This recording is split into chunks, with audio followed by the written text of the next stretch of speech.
Okay, good day everyone.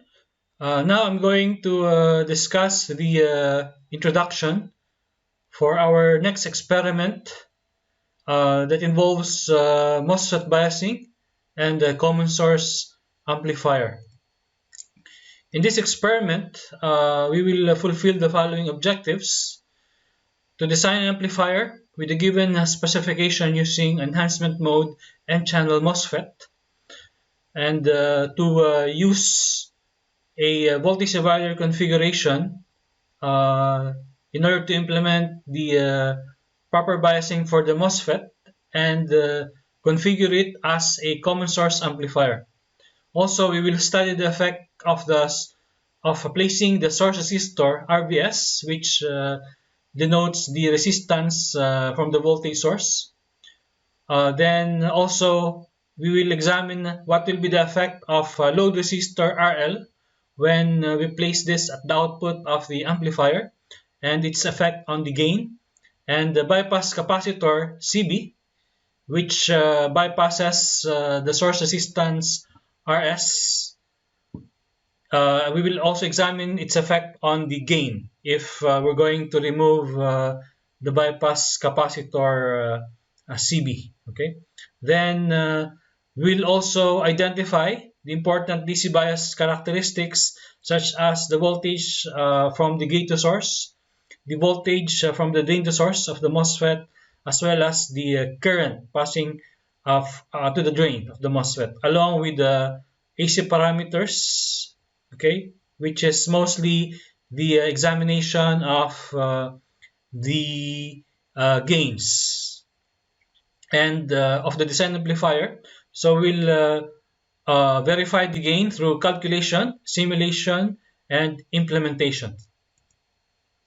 The equipment and materials that we'll be needing for the experiment includes a workstation, of course, with LabVIEW software so that we can control and acquire data from the NILVIS2 Plus board from the actual circuit, and also multisim software so that we can implement the circuit or we can simulate the circuit that we'll design. Okay. Then also the NILVIS2 Plus board, as well as the MOSFET. The part number of this MOSFET is 2N7000, along with the appropriate resistors and capacitors needed for the implementation.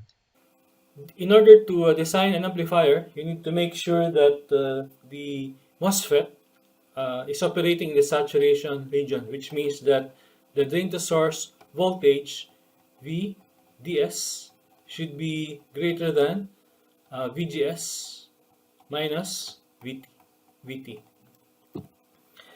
This is an example of an amplifier operation. Okay, looking at the input characteristic curve, ID versus VGS. If supposing that this is the input characteristic curve, you can imagine the input voltage like entering the gate to source terminal of the MOSFET. So if this is the gate to source voltage, this gate to source voltage can be transmitted to the drain, okay, with this output signal. Okay, so you can imagine that a small gate to source voltage can be transmitted to the drain at a much higher current. Okay, the Q point here is also known as the quiescent point.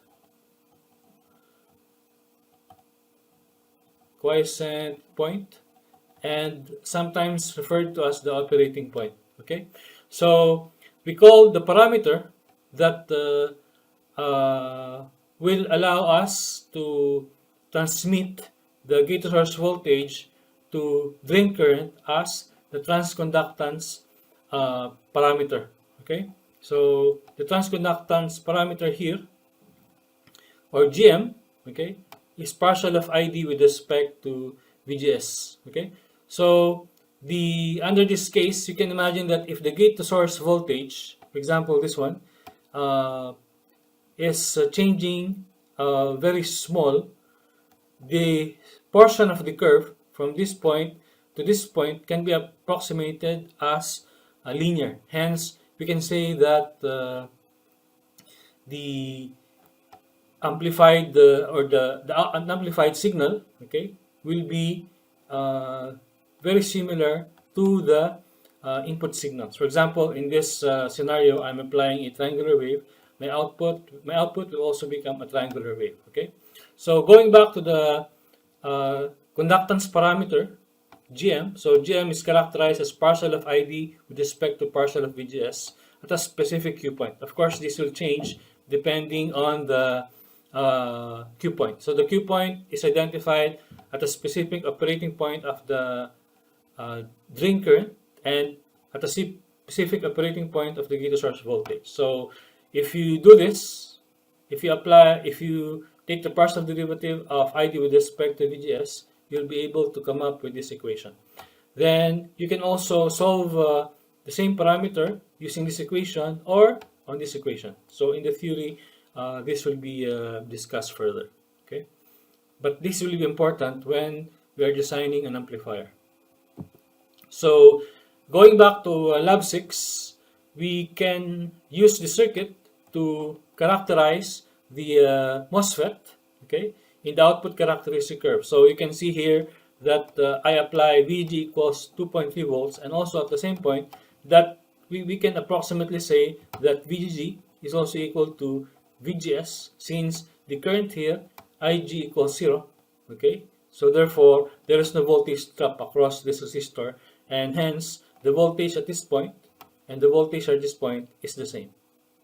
As you know, this is the gate to source voltage VGS. Okay, so if we make VGS constant at 2.3 volts, remember that we can sweep VDD and then we get pairs of ID and VDS, and by doing that, if we plot the curve, we get the ID versus characteristic curve, which is also the output characteristic curve. So if you'll notice here, when VGS equals 2.3 volts, our drain current is 4.5 milliamperes. Okay, hence in our design, we will choose, if we choose the gate to source voltage equal to 2.3 volts, we need to set ID as 4.5 milliamperes from the characteristic curve. So this characteristic curve was taken from the simulation. But of course, when you do it in an actual MOSFET, you need to take the this value from the output characteristic curve of that practical MOSFET. So there are many topologies to design an amplifier circuit using MOSFET. Okay, so we will just focus our attention with one type, which is called a voltage divider configuration. So in this voltage divider configuration, you can see that we have two resistors here, RG1 and RG2, that forms a voltage divider. So this will help us bias the appropriate gate to source voltage, okay, in order to produce the drain current that we want. So that we want to produce here, okay. So which is VGS equals 2.3 and ID equals 4.5, okay. Then you will see here the source voltage Vs, okay, and later we will identify the voltage at these 2 points as Vi, okay, plus minus and then ground, okay. So this is the topology that we're going to use in your design. So meaning, as a part of your lab work, you need to calculate the appropriate values of RG1, RG2, RD, RS for a given target voltage gain. Okay, so you can see here that in the circuit you have two sources. You have the VCC and the Vs. So you have a DC source VCC and an AC source Vs. Okay, these capacitors are needed in this circuit so as to isolate the AC from the DC sources. Okay, so these two capacitors, CC1 and CC2, are called coupling capacitors. So coupling capacitors are used to allow AC signal to pass from one node to another, while at the same time it blocks the DC component. Okay. Now you can see another capacitor here, which is CB. So this is called a bypass capacitor. The bypass capacitor, again, will conduct AC, but it will actually, this node, okay, this node will be bypassed to the ground, meaning under AC condition, this RS will be shorted to the ground by the bypass capacitor. So that's the purpose of these capacitors. Okay. Now, in order to analyze the circuit, like what we learned in electric circuits courses, we can apply superposition theorem. So, which means that if we have two sources, like for example VCC, which is DC, and VS, which is AC, okay, we can consider first VCC. Okay, so remember that if you consider VCC, that means VCC is DC, hence the frequency of DC equals 0. Okay, so if the frequency of DC equals 0, therefore we can say that all capacitors are open, represented by open circuit. Why?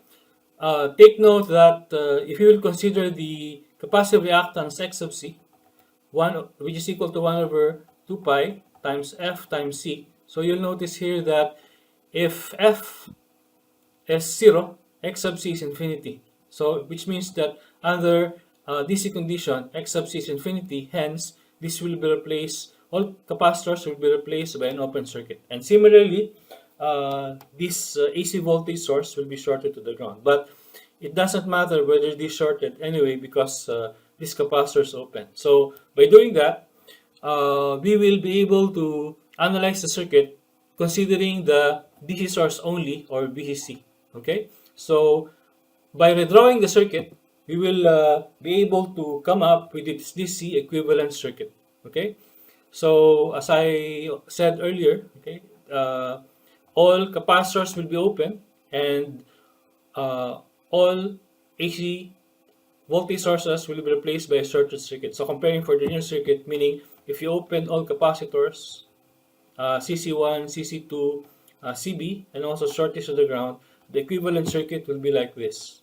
Okay, so you only have RG1, RG2, RD, which is the drain resistance, and RS. So similarly, you have here the gate to source voltage and VDS. Okay, so if you will consider this circuit, there will be equations that can be derived here, useful in the design. For example, if you will consider placing a loop here, okay, and applying KVL, okay, supposing that the voltage at this node, okay, is VG, okay, wherein this is positive and this negative.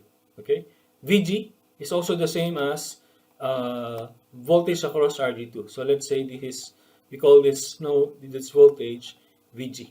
Okay, so if we consider this node, and also we can see that the drain current is passing here, which is RD. So the value of IG is actually this one.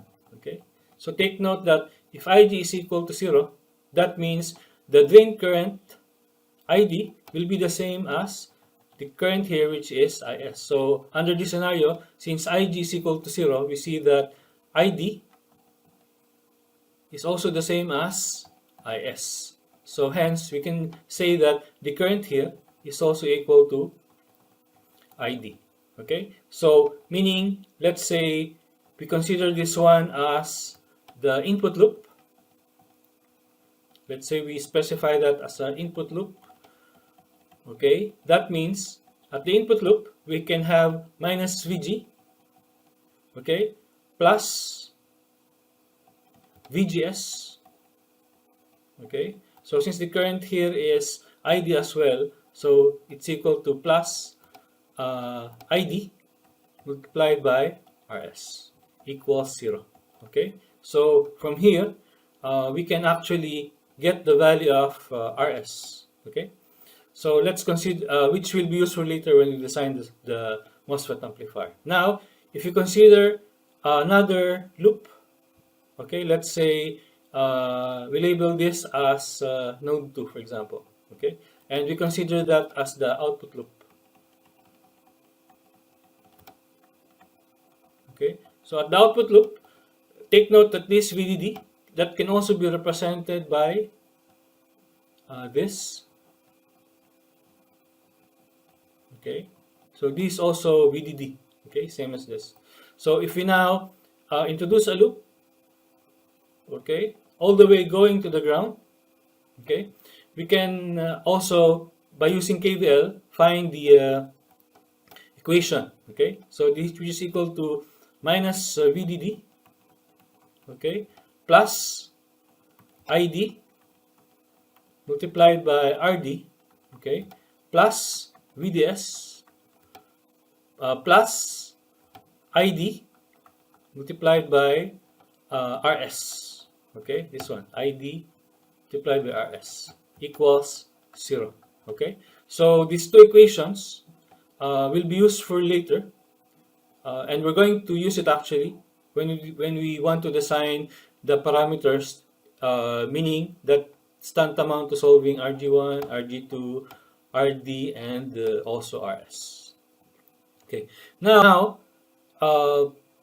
if we will consider the other side of the equation, the superposition theorem, we have now, because we considered earlier the DC source, which is VCC. Okay, now going to the other side, what if now we will consider the AC source, which is VS? Okay, so again, if we apply superposition, if we assume, if we will consider VS only, we will assume that, of course, VS is an alternating current.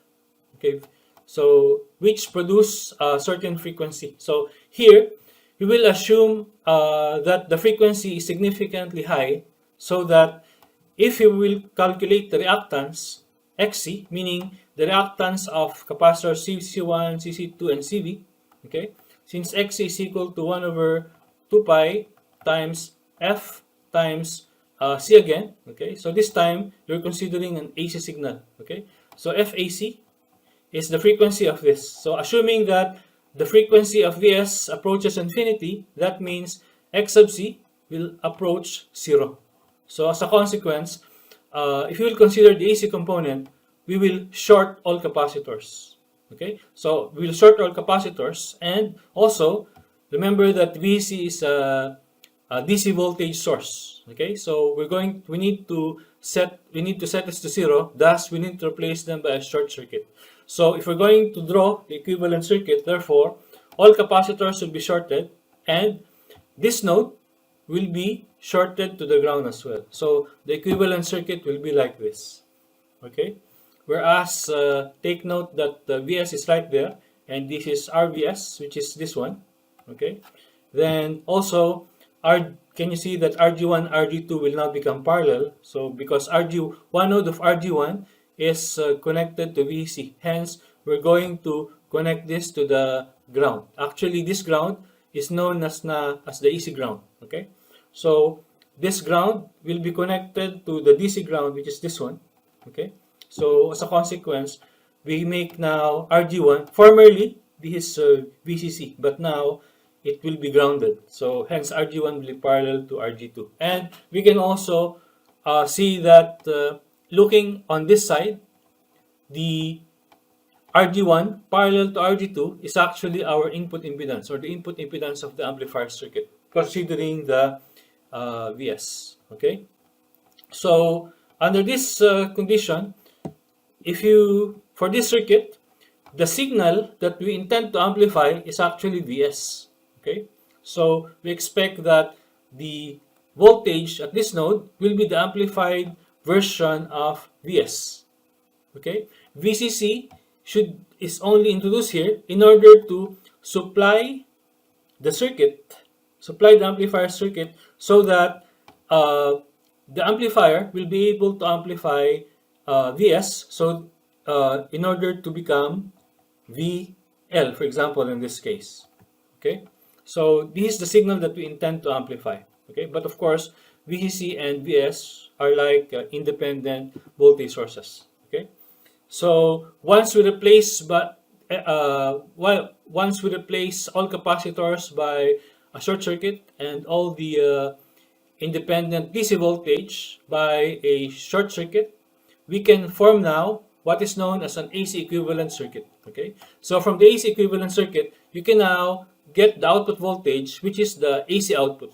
Okay, so remember that in our amplifier is an AC amplifier, so meaning this will amplify our AC signal Vs. Okay, now if you will apply the theorem and analysis that you learned in electric circuits again, okay, you can actually derive the voltage across RL. So in this case, let's say we'll call it VL to be consistent with our schematic diagram here. So if you will apply now your knowledge in electric circuits to analyze a circuit that consists of Vs, which is the source, and VL as the output, and the dependent current source. Can you see here that the blue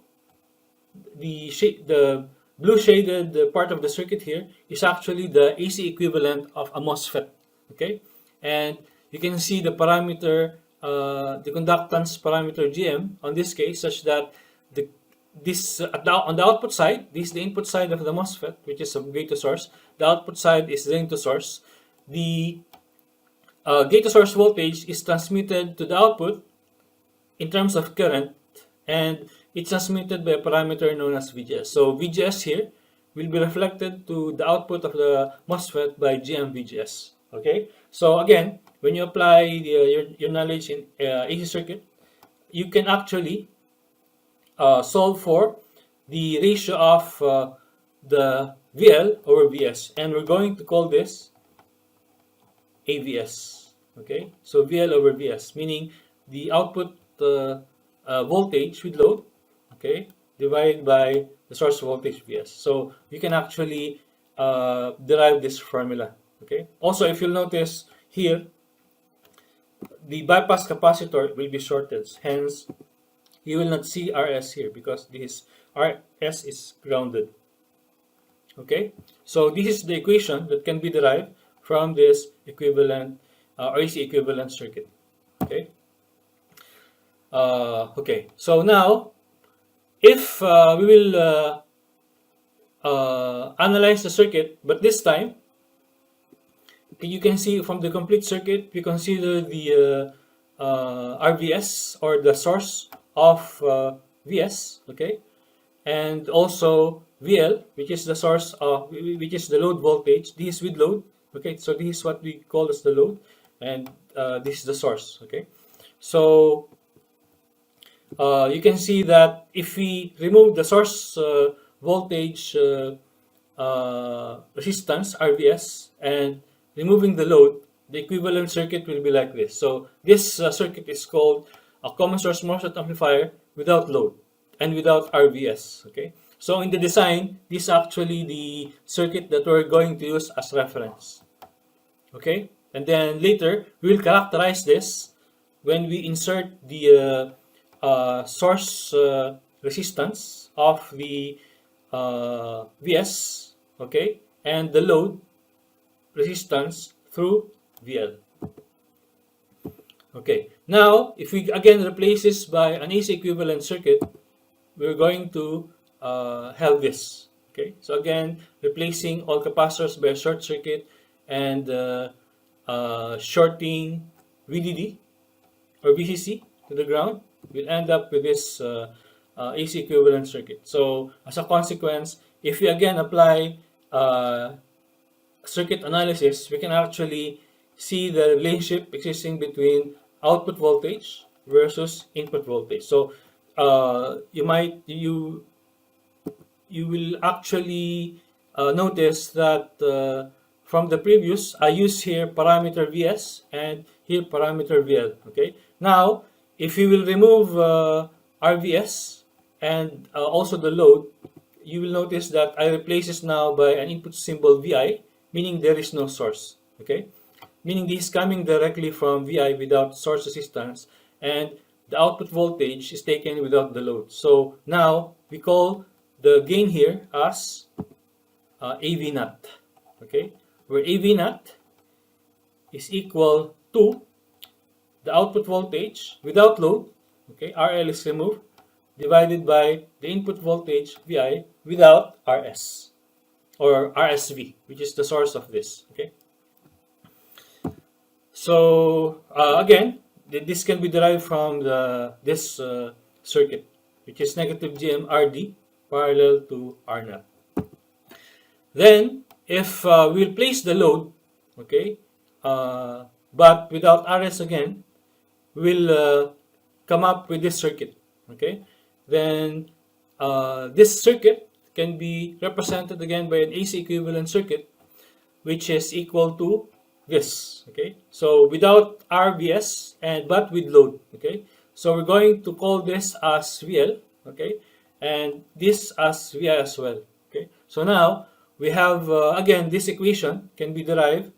This equation can be derived using this circuit, and we're going to call that AV, plain AV, which is V over VL. So here we are actually defining the types of gains, because this will be important to make a term of reference when we try to characterize the circuit, finding or evaluating it at various types of gains. Okay, now if you will notice on this circuit, there is no bypass capacitor. Okay, so here we will be forming a common source MOSFET amplifier circuit with load, okay, and without bypass capacitor. Okay, so if we do this, the equivalent AC circuit will be like this. So if you'll notice, RS now will be present in the AC equivalent circuit because this was not bypass. Okay, so if we do this, we will now form the output voltage, which is AV without the bypass capacitor. Okay, so you can say now that, for example, if let's say this V naught without with the, let's say, just make it no CB.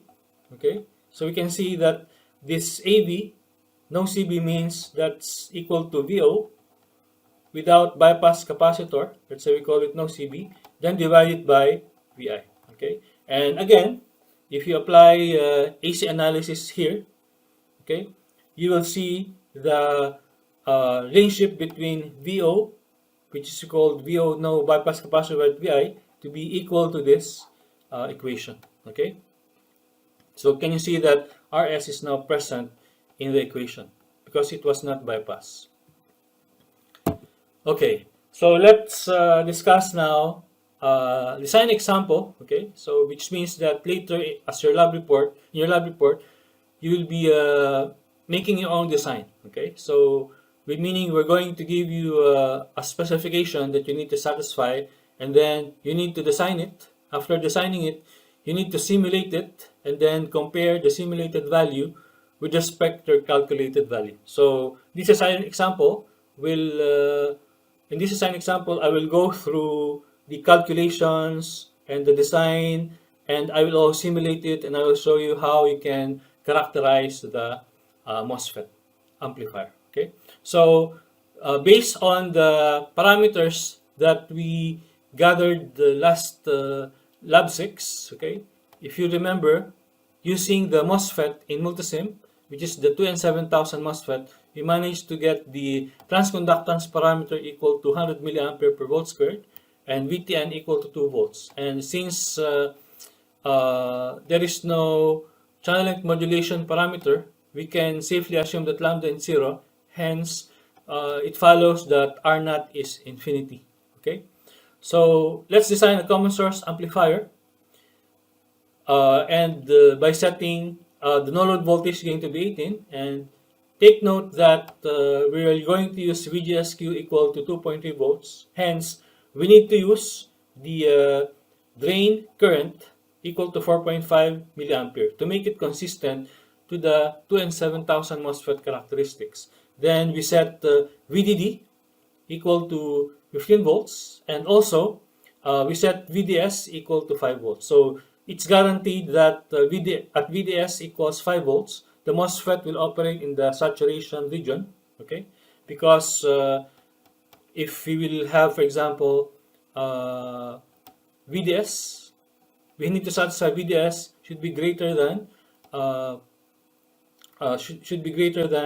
VGS minus VT. Okay, which is clear here because VGS is 2.3 and VT is equal to 2 volts. Okay, so the characteristic of the MOSFET that I'm referring to earlier is the plot of, let's say, ID versus VDS. Okay, so remember in the previous slides, I showed the output characteristic curve, which is like this. Okay, and this is 4.5 milliampere, and this was taken from the gate source voltage equal to 2.3 volts. So you can also see that VDS here, this also happens when VDS equals 5 volts. So meaning we are sure that under this condition, we say that if this is the operating point, that means the current is sure to be 4.5 milliamperes. Okay. So proceeding with the design, and of course, earlier we managed to prove that VDS is indeed greater than 0.3 volt. Okay, therefore, we say that the MOSFET is operating in the saturation region, meaning on this region of the output characteristic curve. Okay, now proceeding to the calculation. So remember that this circuit is common source amplifier, and the required gain is no load. Okay, so under no load condition, we're going to use this formula. Okay, that AV naught. Okay, AV naught is negative GM RD parallel to R naught. Okay, so hence we need to solve for GM first, and solving for GM, we can use two formula, and they should give the same answer. So here, for example, let's say I use GM equals 2 of ID, root of 2ID Kn, and substituting all parameters, for example, ID and Kn, it will give us 30 milliampere per volt. Okay. If you use the other formula, which is this one, 2 times ID divided by VGS minus VD, we can calculate the same value. So now, if we know the value of GM, we can now consider this formula. So under this condition, you can see that R naught is infinity.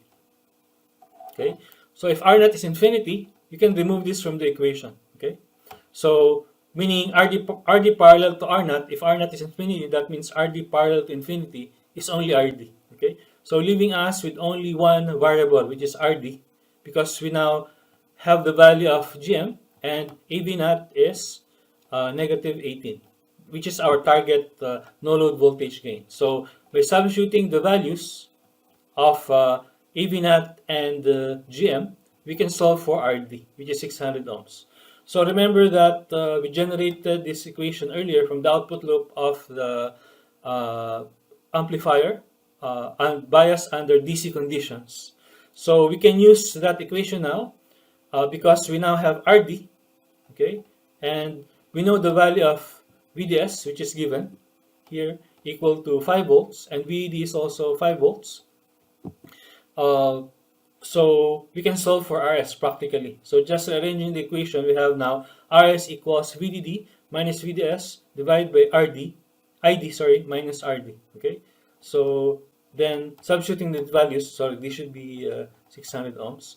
Substituting these values, RS will be 1.622 kilo ohms. So we managed to get the RD and RS in the equation, or we managed to find now the value of RD and RS in the design. Okay, so what we only need to do now is to find the value of RG1 and RG2. Okay, so to do that, going to the next slide. So remember that we will be able to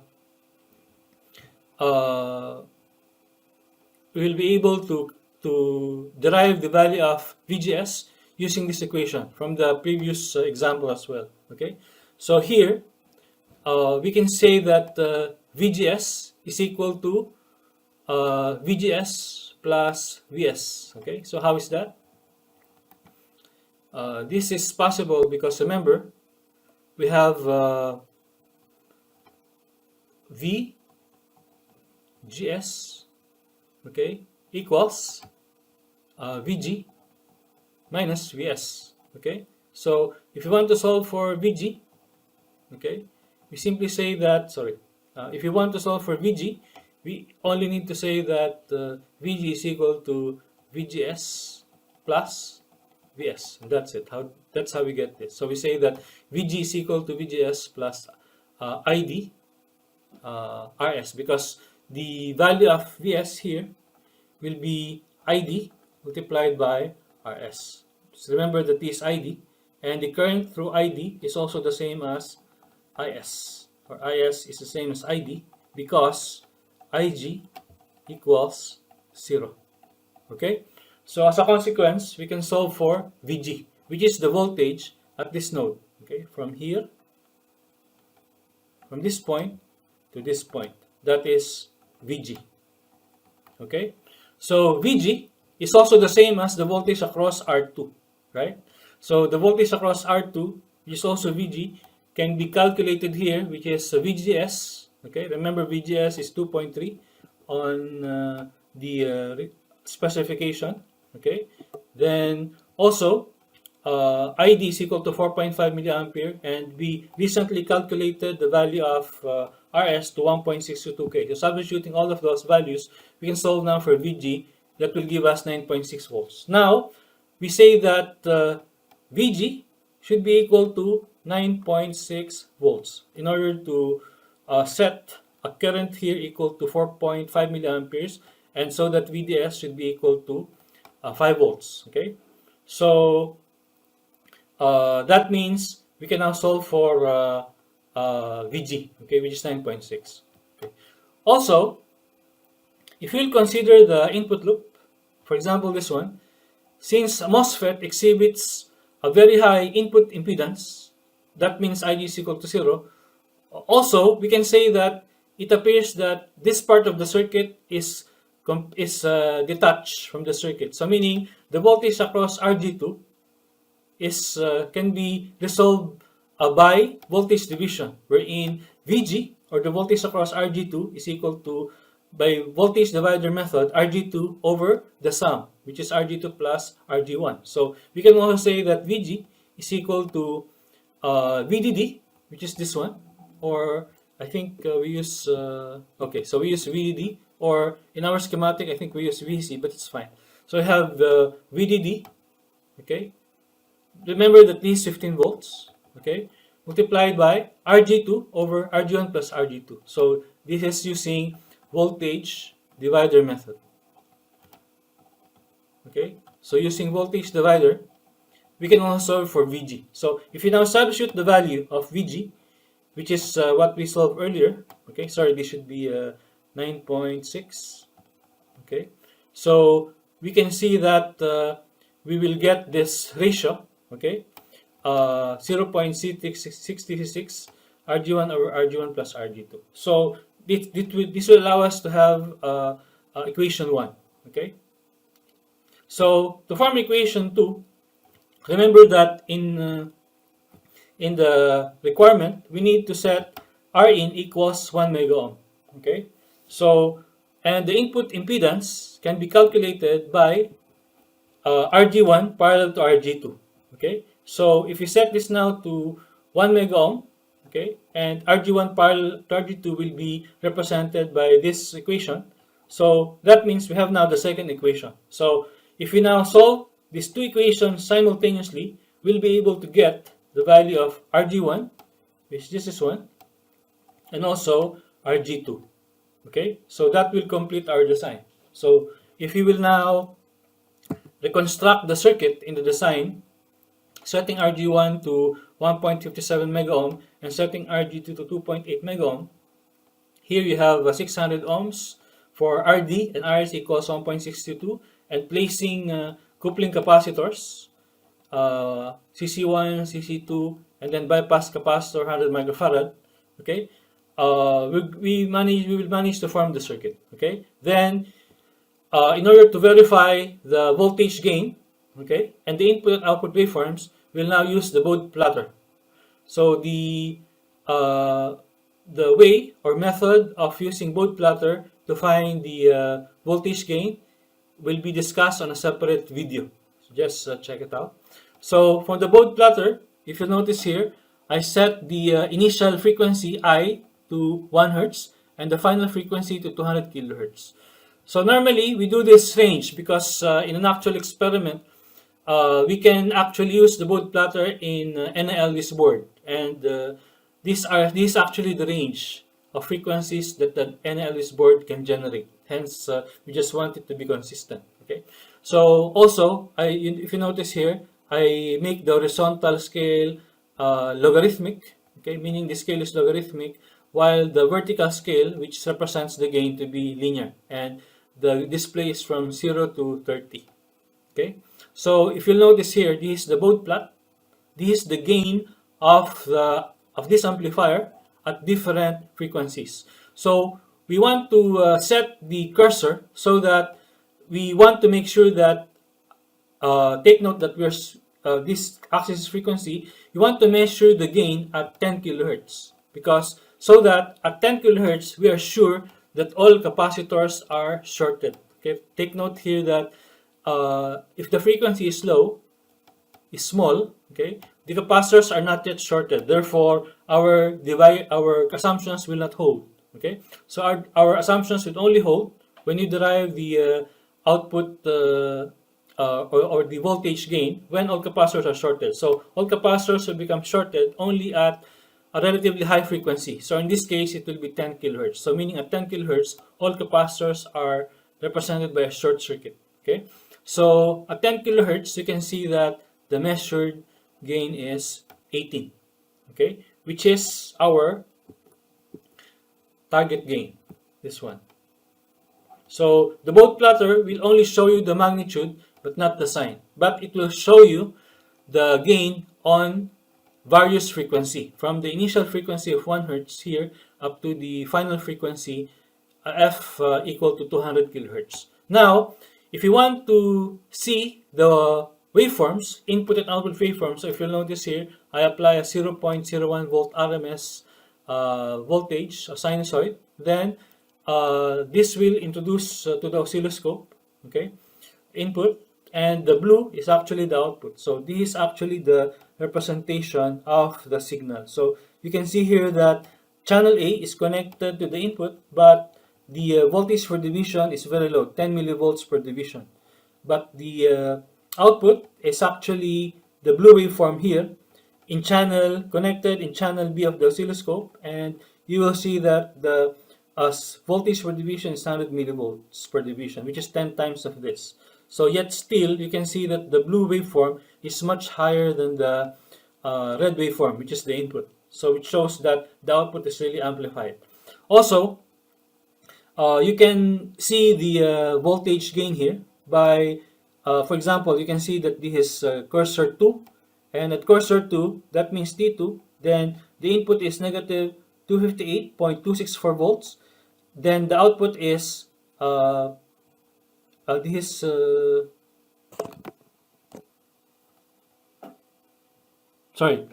the output, negative 258.264 millivolts, and the input is channel A, 14.054 millivolts. So you expect that if you divide this by this one, output over input, you should get a similar value of 18. But this will also show negative gain, okay?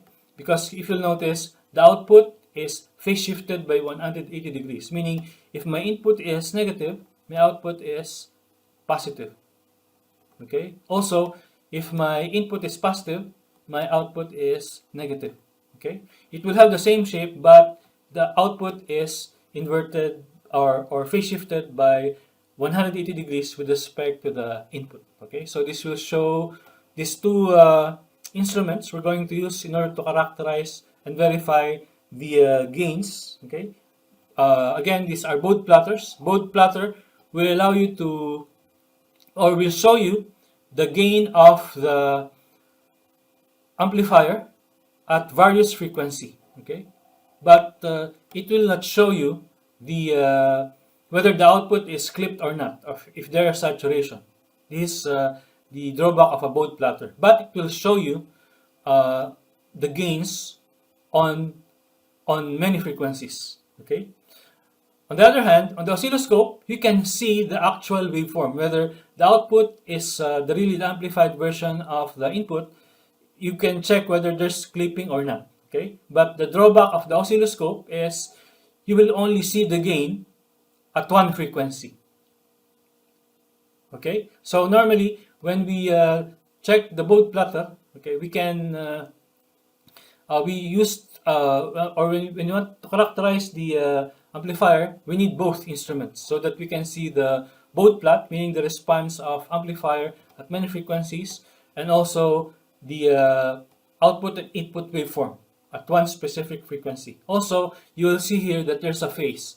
When you click here, this axis becomes phase. So meaning the baud plotter can also show you the phase shift of the output with respect to the input on many frequency. Okay, since if you notice we have capacitors here, so this will be useful also when you want to identify the phase shift at of the output with respect to the input at various frequencies.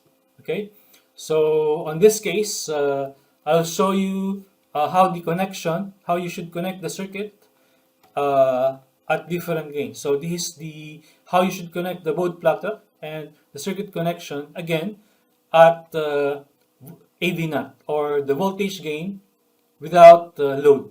Okay, and you will see here the value of the measured gain and our target. Okay, based on the formula. Of course, this will be exactly the same because we target this. Okay, but now to evaluate or determine the response of the circuit at different gains, we now move to other arrangements. So we maintain the same connections and same values.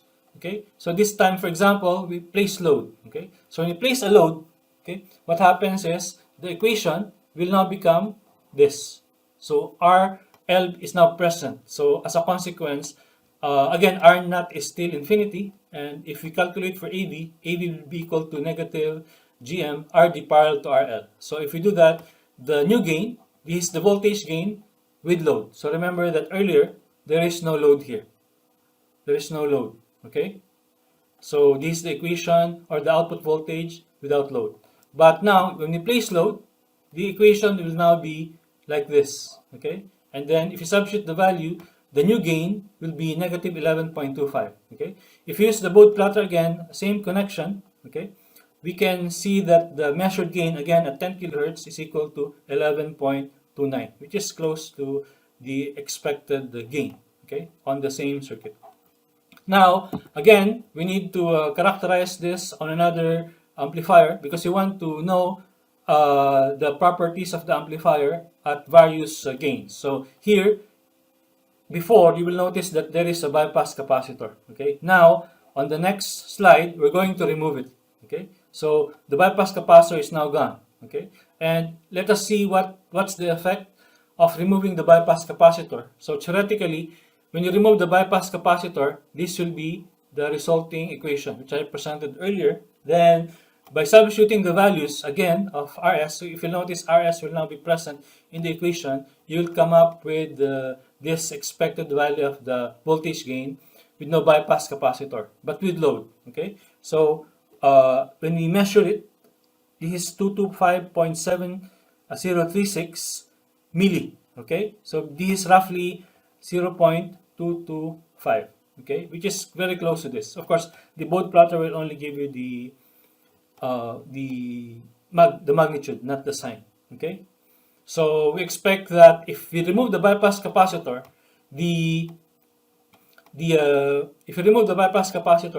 the voltage gain will actually drop a lot. Okay, then now we replace the circuit, this time by placing RVS. Okay, and we'll call this VS. Take note that the voltage at this node will now become VI. Okay, so but in the previous slide, I already reiterated that the voltage gain with RVS, okay, sorry, this is RVS, okay, will be equal to this. Okay, so now why do we need to represent this RVS in the source. Okay, actually, this block is represented by the function generator. Okay, a real function generator. So whereas RVS is actually related to the maximum current that the function generator that generates VS can produce. Okay, so RVS means that if VS is generating, for example, 1 volt, assuming that Vs is equal to 1 volt, okay, that means if the RVS is equal to 1K, that means the maximum current that this can produce, let's say we call this I naught. Okay, so I naught is equal to 1 volt divided by 1 kilo ohm, or RVS, which means 1 milliampere. Okay, so meaning RVS is not really connected inside the function generator. This is just a representation of how much current the function generator will produce for a given voltage. Okay, so for example, if the function generator produces 1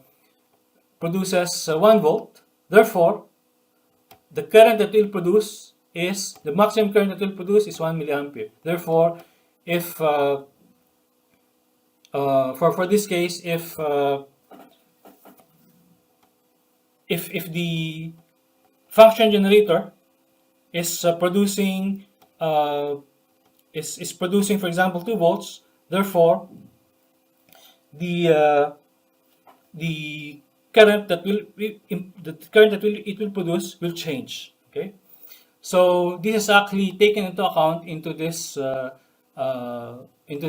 equation. Okay, so now if you calculate the AVS, which is the voltage gain of the amplifier, with RVS and with load, okay, we will have this equation, okay, multiplied by Rin over Rin plus RVS. Okay, so as a consequence, we now get, this is AVS, okay, a value of negative 11.24, which is close to what we measured also using the Bode plotter. So can you bear in mind that when you're placing now the input of the Bode plotter, you need to put it here, not here.